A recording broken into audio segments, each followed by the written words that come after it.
High বন্ধুরা, তোমরা সবাই কেমন আছো? আশা করি সবাই ভালো আছো। তো আমিও ভালো আছি। আজকে দেখো, আমি সকাল থেকে তোমাদের সাথে ভিডিওটা শেয়ার করছি। তো আমি এখন যাচ্ছি মেয়েকে স্কুলে দিতে। এখন বাজে 6টা।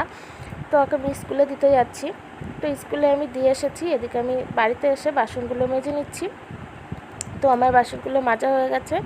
এবারে আমি চা করে নিয়েছি আমার আর আমার বরের জন্য। তো চা খাবো, খেয়ে রান্নাঘরে যাব রুটি তরকারি করতে।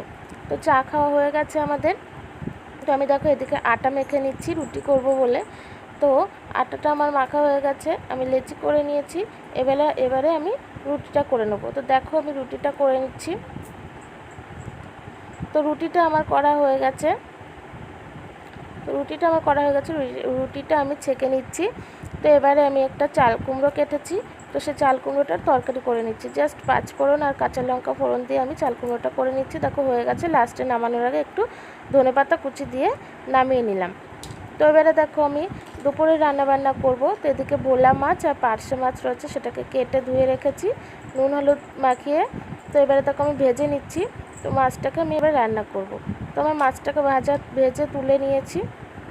তো এদিকে আমি দেখো কড়াইতে আবার একটু তেল দিয়ে একটু দিয়ে দিলাম জিরে ফোড়ন, দিয়ে দিচ্ছি পেঁয়াজ কুচি, দিয়ে পেঁয়াজটাকে একটু ভাজা ভাজা হবে।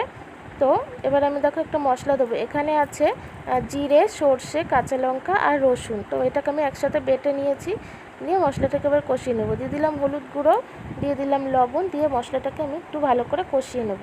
তো মশলাটা আমি ভালো করে কষিয়ে নিয়েছি। দিয়ে দিচ্ছি জল পরিমাণ মতো, যেরকম ঝোল হবে সেরকম একটু জল দিয়ে দিলাম। দিয়ে ভেজে রাখা মাছগুলোকে আমি দিয়ে দিলাম। তো ভেজে রাখা মাছগুলো দিয়ে দিয়েছি। দেখো আমার মাছটা হয়ে গেছে। উপর থেকে দিয়ে দিচ্ছি একটু ধনেপাতা কুচি। আমার মাছটা হয়ে গেছে, আমি নামিয়ে নিচ্ছি। তো এদিকে আমি পার্শে মাছের ঝোলটাও করে নিলাম।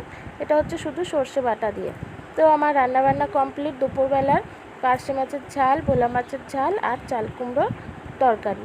তো দেখো রেসিপিগুলো তোমাদের ভালো লাগলে লাইক কমেন্ট শেয়ার করে দিও। দেখো আমার মেয়ে পুজো দিয়ে নিয়েছে।